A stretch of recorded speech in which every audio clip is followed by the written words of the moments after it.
તમે જુઓ ફોન ઉપડી ગયો। स्वागत है। मैं हरिओम आपकी क्या सहायता कर सकता हूँ?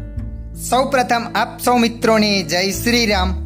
મિત્રો આજના આ વિડીયોમાં આપણે જાણીશું જીઓ કસ્ટમર કેરથી વાત કઈ રીતના કરવી। હા મિત્રો, તમારી પાસે જીઓનું સિમ કાર્ડ છે અને તમે કસ્ટમર કેરથી વાત કરવા માંગો છો તો આ વિડીયો તમારા માટે।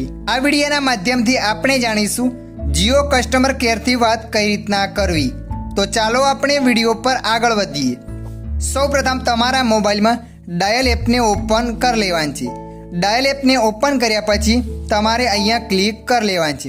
ત્યાં ક્લિક કરશો એટલે આગળ આવું પેજ આવશે। તો મિત્રો અહીંયા તમારે એક નંબર એન્ટર કરવાનો છે, 198198। આ નંબર એન્ટર કરવાનો છે। આ નંબર એન્ટર કર્યા પછી તમારે અહીંયા જીઓના સિમ પર ડાયલ કરી લેવાની છે। અહીંયા મેં ડાયલ કરી દીધો છે, તમે જોઈ શકો છો। તમારી સંપર્ક વિગતો અપડેટેડ રાખવાનું ભૂલશો નહીં। માય જીઓ એપ દ્વારા તમારા ઈમેલ આઈડી અને ત્યારબાદ તમારે અહીંયા દબાવી લેવાની છે। કરો માય પ્રોફાઇલ પર જાઓ અને સરળ પગલાં અનુસરો। તમારું વર્તમાન ડેટા બેલેન્સ 1.3 GB છે, જે તમારા 1.5 GB દૈનિક ડેટા કોટામાંથી બાકી છે અને એ 27 ઓગસ્ટ 2025 ના રોજ 12:52 AM વાગે રિન્યુ થશે। કૃપા કરીને બધા આઈડિયા વિકલ્પો ધ્યાનથી સાંભળો અને પછી સાચો વિકલ્પ પસંદ કરો। આપના સિમ કાર્ડના કોડને જાણ કરવા 1 દબાવો।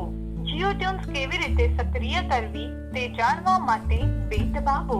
તમારો પીઓકે કોડ જાણવા માટે 3 દબાવો। આપની ભાષા બદલવા માટે 4 દબાવો।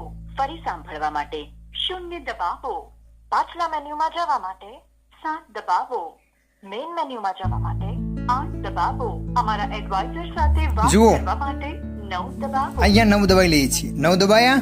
કૃપા કરીને થોડી રાહ જુઓ। હવે જુઓ અહીં જીઓ કસ્ટમર કેરમાં આપણો કોલ લાગી જશે। કરવા માટે ઉપલબ્ધ થશે। સલાહકાર સાથે વાત થઈ ગયા બાદ તમારો કોલ ઓટોમેટેડ સર્વેમાં ટ્રાન્સફર કરવામાં આવશે। તમારો ફીડબેક હવે આપણો કોલ જઈ રહ્યો છે કસ્ટમર કેરથી। તમારો ફીડબેક જરૂર તમે જોઈ શકો બોલશે મેડમ કાં તો સર।